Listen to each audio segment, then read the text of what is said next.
Danes je z mano Dunja Kristan, strokovnjakinja za vsebinski marketing in copywriting.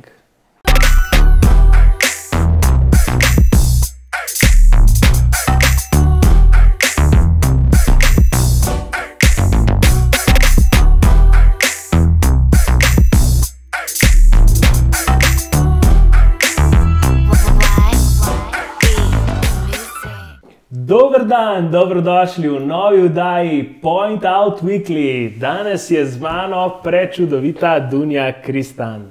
Sicer vsebinski strateg in pa copywriter, trenutno pri Signotu, v preteklosti pa pri agenciji Luna TBWA, Goat Storyju, ki ga verjetno poznate po Goat Magih in pa izredno uspešni Kickstarter kampanji, v kateri bo Dunja, sem prepričan, danes še marsikaj povedala.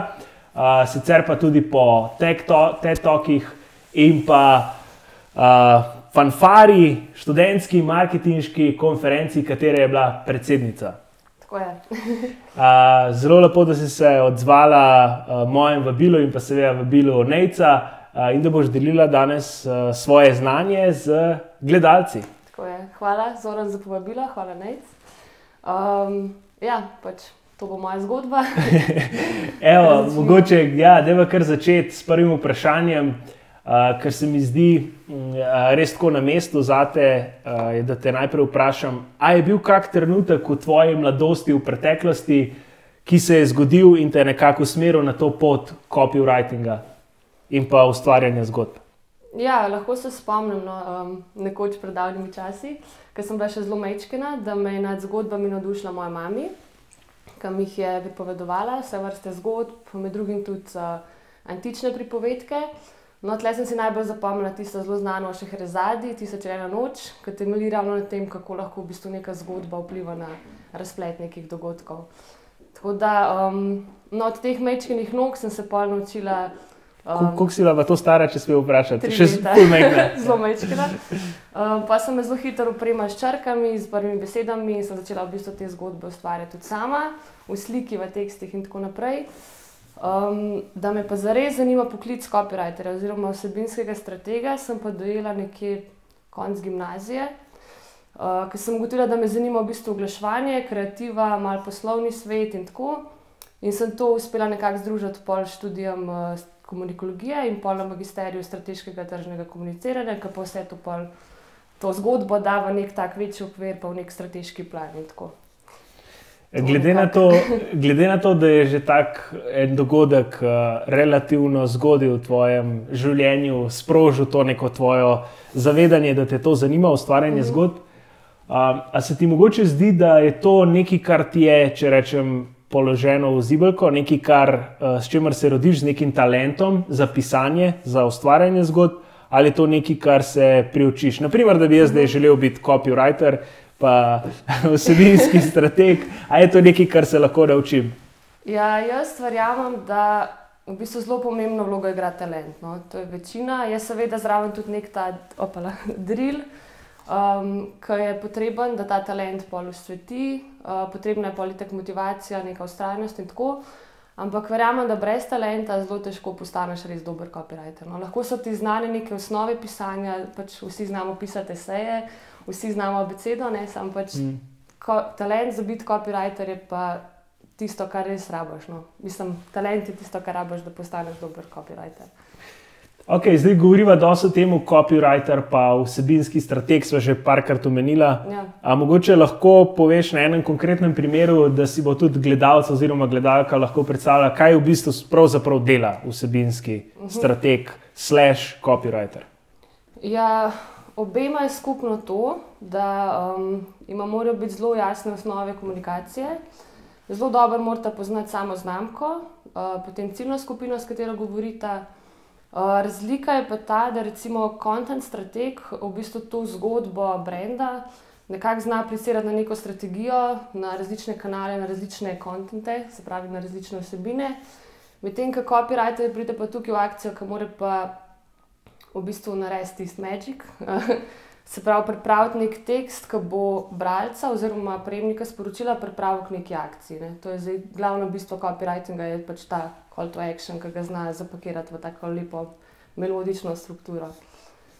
Velik del stvari, ki jih ti počneš, je v bistvu povezovanje nekih sporočil ali pa neke osnovne ideje, marketinške ali pa produkta ne nazadnje v širše zgodbe. Lahko mogoče na enem primeru tudi zato, da si bodo gledalci lažje predstavljali, lahko Goat Storyja, ki ga sigurno poznajo.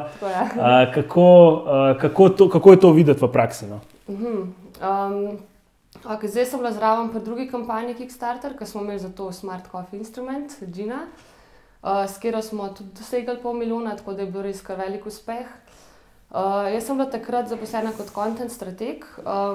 Kako je pa to izgledalo, je bilo pa v bistvu, da prva je bila itak analiza trga. Pač mogli smo razumeti, kaj kavni ljubitelji pričakujejo, kaj so tiste njihove glavne želje, kaj so njihovi glavni problemi, kako razumejo sploh svet kave, a ga sploh razumejo, kaj mi je treba razložiti in tako. Potem je treba pripraviti kar orang strategijo, pač tukaj ne govorim tako o 3 dneh, ampak je bil recimo polmesečni plan, polletni plan, potem mesečni plani, tedenski plani in pa tudi dnevni plani. Se pravi, da si znal ti neko sporočilo postaviti v nek malo širši okvir, pa ga pol v bistvu samo razfragmentirati po kanalih. In pol je treba pripraviti vse od same kampanje, se pravi scenariji za videote, pa so pač podporni teksti, pa je bilo treba pripraviti Facebook poste, Instagram poste, Twitter poste, treba je bilo poiskati influencerje, ki so pomagali pač v bistvu z nami ozaveščati o tem novem produktu. Vse to je v bistvu content marketing. Treba je bilo napisati bloge, ki so izobraževali ciljno publiko, pripravljati video vsebine, ki so tudi na nek način izobraževali, pa potencialne pač podpornike pelale čez recimo za kulisje ustvarjanja kampanje pa produkta do potem uporabe samega produkta, ki je že na trgu in tako naprej. Zelo tako celostno. No? Se mi zdi, da ena prednost Goat Storyja je v tem, da ima, oziroma v vašem primeru takrat je imel eno zelo dobro zgodbo v ozadju. Tako je, Goat Story. Da mi povej, ali je lahko podjetje, produkt, karkoli, da nima toliko dobre zgodbe, ker Goat Story je Goat Story, zgodba o tem, kako je nastala kava, je res zanimiva. A lahko mogoče s copywritingom nadomestiš to, če nimaš, ne vem, dobre zgodbe? Ja, jaz verjamem, da veliko ljudi to misli. Sam to, da ti s copywritingom v bistvu nekako poflikaš slabo zgodbo, je zelo slabo. No? Ker to je tako, kot da bi spekel torto, ki je zelo slaba, pa bi pol hotel, da ti daš neko mašnico, ki se blešči, pa ki se svet, pa ki unicorn dust pač okrog leti in da to je pa super produkt. Isto je pri slabem kontentu. Zdaj spet definirati slab kontent, jaz mislim, da je to, da pač slab kontent by default, recimo nekaj, kar ne izobražuje ciljne skupine, kar je recimo predolgo, kar niti ne pokaže s tem, da si se poglobil v potrošnika, pa probaš nekako ga razumeti, pa njegove potrebe na trgu. In dober copy, ki je pa zraven, recimo nek bolan headline, lahko pač sicer reši situacijo, da bo uporabnik kliknil na članek, ampak ko ga bo prebral, ga lahko mine pač in v bistvu narediš večjo škodo svoji znamki, kot pa korist, s tem, da v bistvu z dobrim copyjem kamufliraš slab content. Kaj pa obratno, da imaš fantastično zgodbo, pa jo ne znaš skomunicirati na pravilen način? Ali je takrat ta zgodba lahko pride do uporabnika, ali je še vsem lahko porabnik, potrošnik, karkoli zazna, ali je copywriting ključen? Jaz bi rekla, da če je zgodba dosti iskrena, pa trdna, da se v bistvu slabim copyjem ne naredi toliko velike škode. No? Ker še vedno je tisto jedro pač iskreno in dolgoročno se ti zihar bolj splača. No? Oziroma tudi ljudje niso neumni, pač razumejo neke stvari, in če jim ti v bistvu dobro zgodbo nekako probaš skomunicirati, pa pač sproti popravljaš copy, se v bistvu zmanjšaš, mislim, ne da zmanjšaš škodo, ampak se da pač potivnati z dobrim copyjem. Okay, da sem odgovorila. Ja, si, absolutno. Pred kratkim, par mesecev nazaj, sem prebral eno zanimivo knjigo imenovano Sapiens. Mislim, da je avtor, se imam verjetno zapisan, Harari, vem, da je Izraelc. On v tej knjigi postavi tezo, da smo sapiensi, se pravi Homo sapiensi, edina bitja na tem svetu, ki verjamemo v neke zgodbe. Zgodbe o religiji, zgodbe o nenazadnje človekovih pravicah, o enakosti, in tako, o državah in tako dalje, in da je to kot neko lepilo, ki nas drži skupaj. Kako ti gledaš na to? Se ti zdi, da so zgodbe nekaj, kar drži ljudi skupaj, nekaj, kar nas nenazadnje povezuje? Jaz bi se s tem kar strinjala, no? Ker to je nekaj, kar nam je vsem skupno, že iz otroštva lahko tudi, ne? Vsi smo bili priča raznim zgodbam, ko smo bili majčkeni, ko so pomagali odgnati babave iz sobe, recimo, ali pa ko smo poslušali o princu na belem konju, kako je premagal onega zmaja, ne? In vsak od nas se lahko nekako poistoveti s to zgodbo, ne? Pač ti postaneš kar naenkrat lahko junak, veš, da je vse mogoče, da lahko vse probleme rešiš, ne? In že če gremo v bistvu nazaj v zgodovino, vidimo, da so bile zgodbe res to lepilo družbeno, oziroma pač ljudi. Recimo, ne vem, te jamske slike, ne, ki so govorile o tem, kako je treba premagati mamuta, ali pa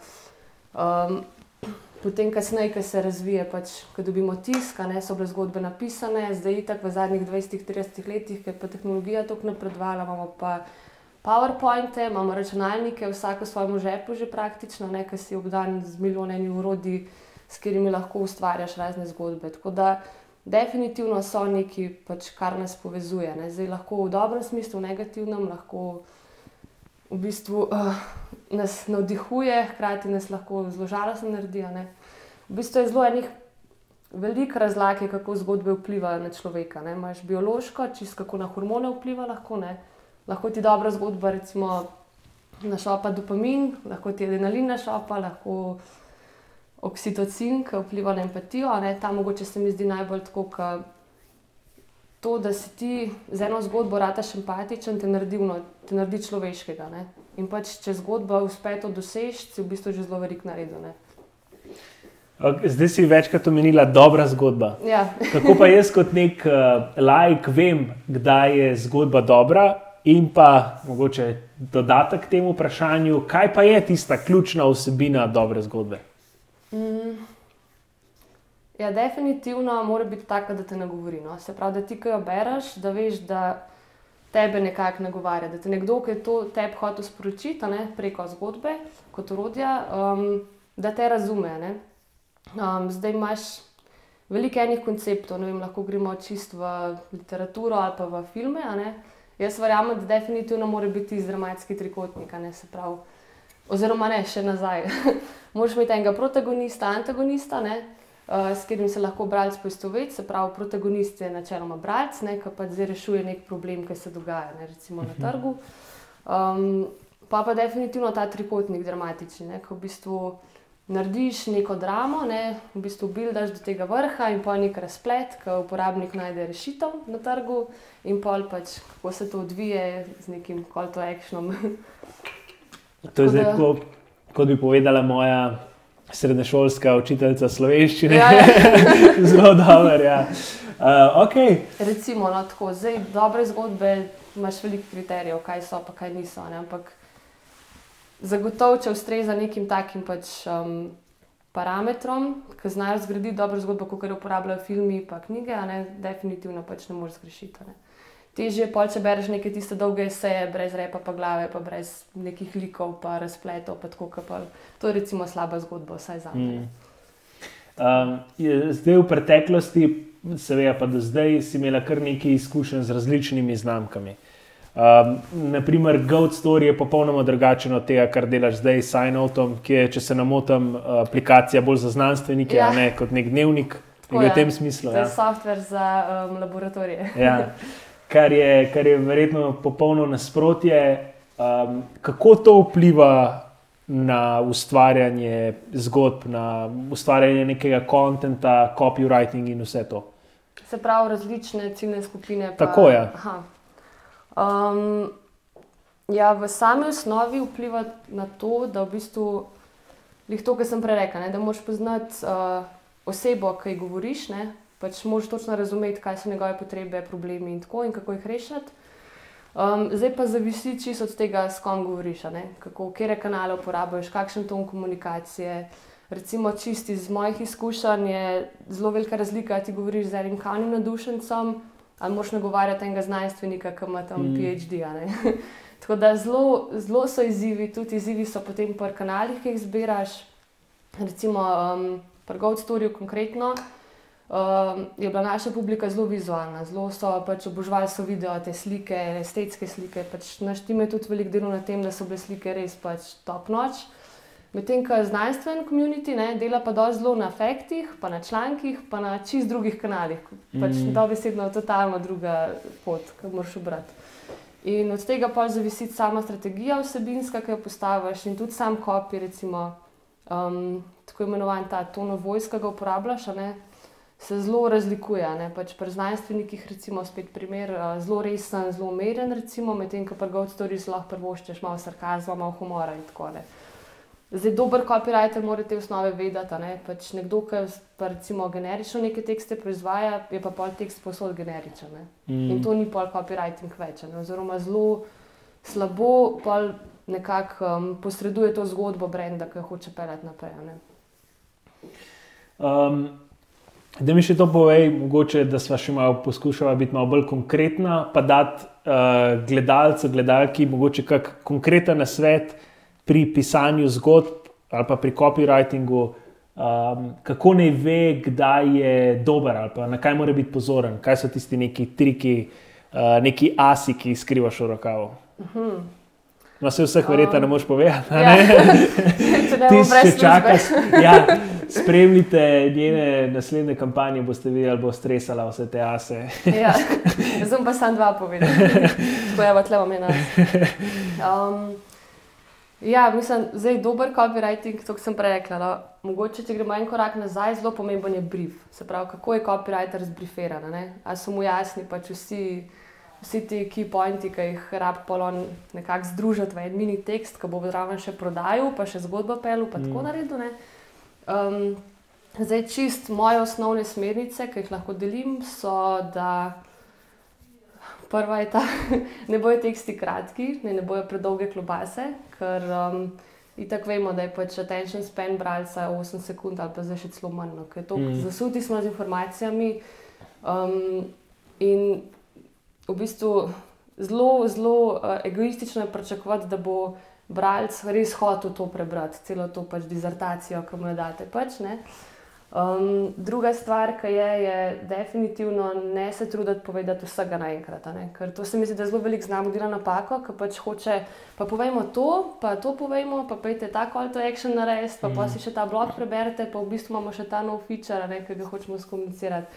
Tako da, dajte razmišljati tako, da v bistvu uporabnik je zasut z informacijami in če mu vi še zraven eno košaro informacij porinete, bo bolj nagnjen k temu, da gre. Tako da dajte recimo to sporočilo raje razparcelirati na majhne vsebinske enotice, pa bo več se da obradil, kot če v bistvu vse naenkrat zmečete. Pa kjera stvar je še taka... Še tretjega bomo slišali. Še tretjega, ta je zdaj bonus, Je pa ta, pač tako, kot sem rekla, že v bistvu iskrenost, ki je v bistvu... Jaz zelo izhajam iz v bistvu samega odnosa, ki ga imaš z ljudmi in se mi zdi, da je čisto isto pri marketingu oziroma v biznisu, da pač dobri odnosi se vedno gradijo na neki iskrenosti. Tako da, če v bistvu sam copywriting, če je iskren, bo na dolgi rok v bistvu sam dobro lahko za znamko naredil. Tako da ne se posluževati nekih orang prodajnih stavkov, pa v bistvu urivati zraven neke lažne obljube, ki veste, da jih mogoče ne boste mogli izpolniti, raj pač biti čisto iskreni, pač straight to the point, pa povedati, to je naš produkt, to delamo zato, ker pač hočemo spremeniti vaše življenje, se pravi, to je ta naš why, pa bo definitivno pač delovalno. Tako, te 3 stvari. To je bil dober copywriting, 2 plus bonus. 3. Ne vem, je to kaj povezano s tem, ker si pred oddajo pela, naj stvari so 3? Ja, mogoče, to sem želela tako. Dajmo mogoče še eno vprašanje od teh konkretnih ljudje, ki se ne ukvarjajo dnevno s copywritingom, imajo ponavadi ključna težava je to, da ne vejo, kako začeti. Ne vejo, kje poiskati neko tisto inspiracijo, v glavnem, kako začeti. Kje ti črpaš inspiracijo? Kako ti začneš? Okay. Ta je dobra. Kako bi to rekla? Izhajam iz tega, da govorim z ljudmi, ker to potrošniki, se jim rečemo številke, pa lidi, pa rič v številkah, ampak to so še vedno ljudje, ki jih moraš razumeti, da veš, kako funkcionirajo. In zdaj nas je ta tehnologija majčkeno zaprla v neke sobice digitalne, kjer smo skriti, pa hekamo te številke, noben se pa dejansko ne vpraša, kaj pa ta človek hoče, kako pa ta človek čuti, kako bi ga jaz lahko najbolj k njemu pristopil, pa bil njegov prijatelj v končni fazi. In recimo jaz imam tak pristop pri svojemu brainstormingu, da zelo težko pridem do neke res kreativne ideje, če sem zaprta v eni sobi za 4 stenami, tako da grem zelo rada največkrat za vikende dobim v bistvu dobre ideje, ker imam ful prostega časa in grem, v naravo ali pa v mesto ali pa v nek lokal, pa opazujem ljudi, kako funkcionirajo in si ustvarjam neke zgodbe v glavi, probam razumeti eno gospo, zakaj je na tak način nagovorila enega gospoda ali pa kako natakarca s kakšnimi gestami nagovarja uporabnika ali pa kako en bere tam pa riše zraven medtem, ko časopis bere. In take stvari, v mehkih detajlih, ki ti mogoče dajo nek tak insight, da lažje razumeš delovanje ljudi. In tudi, ko se lotam enkrat copywritinga, si lahko v bistvu sama naredim enega tazga protagonista, ki ga jaz zdaj probam nagovoriti in se uživeti v njegovo situacijo. Tako orišem si nek tak svet v glavi, kjer probam razrešiti ta razplet doživeti. Jaz ponavadi to delam na letališčih, če mi je dolg čas, kadar že preberem vse, pa ne da se mi več muzike poslušati, pa na računalniku sem že vse pogledal. Ponavadi opazujem ljudi, pa si tako ustvarjam neke zgodbe, ker so ljudje toliko različni. Tako da to mi je vedno zabavno. Deva še to je ful pomembno, predvsem na področju digitalnega marketinga, pa sploh zdaj v marketingu, kjer imamo toliko različnih kanalov, je verjetno kar izziv za vas, ki se ukvarjate s tem, se pravi zgodbami, copywritingom in tako dalje, da spravite to v različne forme. Nazadnje tweet ima samo toliko in toliko znakov, Instagram so večinoma slike, billboard je spet nekaj drugega in tako dalje. Pa če mogoče vsem probajo ostati bolj na digitalu, kako se to spreminja s formo? Koliko težje je zdaj tudi razmišljati neki osebi, ki se s tem ukvarja, kot je pa to bilo, 20 let nazaj, 10 let nazaj? V bistvu je kar izzivno, ker včasih si mogel razmišljati o enem headlineu, ki bo recimo šel na billboarde, citylighte in tako, pa v radio oglasu, pa v TV oglasu, zdaj pa zraven poleg tega imaš pa še vsa digitalna orodja, ki imaš pa Facebook, Twitter, Instagram, Pinterest, milijonih je in na vsakem kanalu drugače nagovarjaš, z drugimi tehnikami. Prilagajati moraš copy, prilagajati moraš vsebine, recimo na Pinterestu, Instagramu je zelo vizualen community, moraš prilagoditi vsebino tja, pa tudi pol copy na podlagi tega. Facebook je spet drugačen, pa imaš recimo različne ciljne skupine tam, še celo po starostih. Recimo na Instagramu so zelo mladi, na Facebooku malo starejši, to moraš vse vedeti vnaprej. Pol prije zraven še hashtagi v celo igro, pa tagi, pa influencerji in tako. Se pravi, recimo, če ugotoviš, da je tvoja ciljna skupina na Twitterju močno prisotna, se moraš res poglobiti, kateri hashtagi zdaj pašejo. Ni to tako, da napišeš nek copy, pa dodaš zraven pol 20 hashtagov, ki ti padejo na pamet, ampak je zelo veliko raziskave za tema. Se pravi, da pogledaš, pod katerim hashtagom se tvoji influencerji nabirajo, o katerem hashtagu največ govorijo. Tako da je kar izzivno, napram prejšnjim trendom oglaševanja definitivno. Pa tudi verjetno količina je veliko večja, moraš veliko hitreje sproducirati veliko več. Hitreje pa zelo tega snackable contenta. Se pravi, ni več to ena ogromna kampanja, mislim ogromna v smislu, to gre zdaj na billboarde, pa radio, pa TV, ampak to gre zdaj poleg tega še na cel digital, še na milijon drugih kanalov. Počasi se približujeva koncu, še 2 vprašanja imam zate. In sicer prvo, to vedno zelo rad vprašam goste, neko vprašanje v tem smislu prihodnosti, tako da me zanima, kam se bo po tvojem mnenju to področje premikalo v prihodnje? Se pravi, copywriting ali content. Pa deva kar oboje, zdaj, ker si oboje omenila, kar oboje, deva. Zdaj sem si sama javno zapala. Kaj se bo premikal? Ja, po mojem sem še na gor, ne. Jaz mislim, da se bojo pač še kakšni novi kanali pojavili, novi izzivi, ne vem, že to je bilo recimo Snapchat, Instagram, ta battle, pa je pol na koncu Instagram kakor zmagal, a ne. Si mogel se zelo prilagoditi okolju, definitivno pač bojo neke osnove copywritinga, ostale pač enake. Boš mogel biti pa ti dost agilen, pa pač naravnan, da spremljaš trende, da se boš znal kot copywriter pač še bolj v kameleona spremeniti pa prilagajati pač vsem kanalom. Si predstavljam, da bo še ful večji izziv, no, ker že zdaj so trendi šli tako hitro naprej, da praktično na dnevni bazi odkriješ nek ali nov kanal, ali novo funkcijo obstoječega kanala, ali pač vse možnosti, ki so jih dodali. A sem odgovorila na vprašanje? Ja, si kar odgovorila na vprašanje. Lahko bi še malo povrtel, ampak te ne bom več mučil. Bom še zadnje vprašanje. Kje bo Dunja čez 5 let? Živela srečno do konca svojih dni. Jaz ne vem, mislim, moja, kako bi to rekla, karierna pot, kam bi šla, gre definitivno v to smer, da postanem v neki točki tako imenovan digitalni nomad, oziroma pač copywriter to go. Ne bomo da ne v toku v bistvu pišeš lepe zgodbe, delaš dober copy. Surfaš koktejli. Surfaš, točno to. Ja, točno to. No. Da v bistvu nahraniš telo in duha obenem in pa si zraven še ful produktiven. Ker se mi zdi, da itak trend gre v to smer, da bo čim več služb slej ko prej postali remote.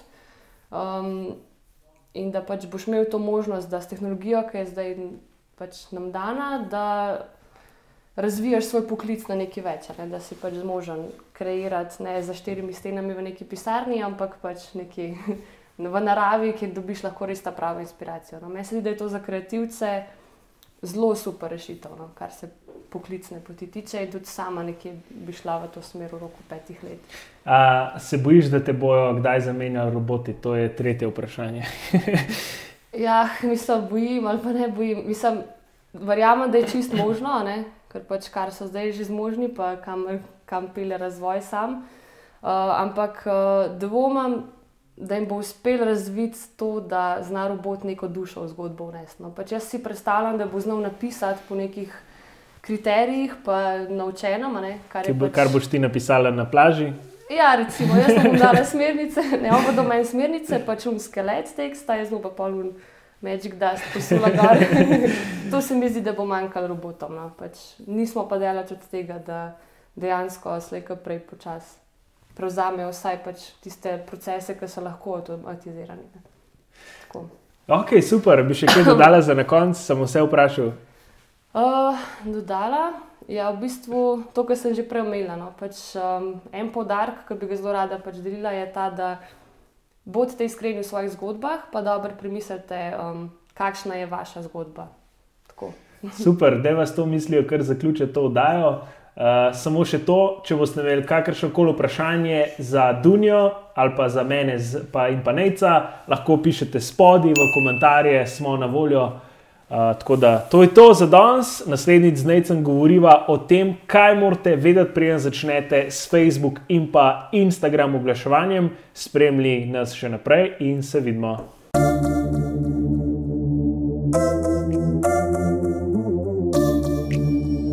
Why?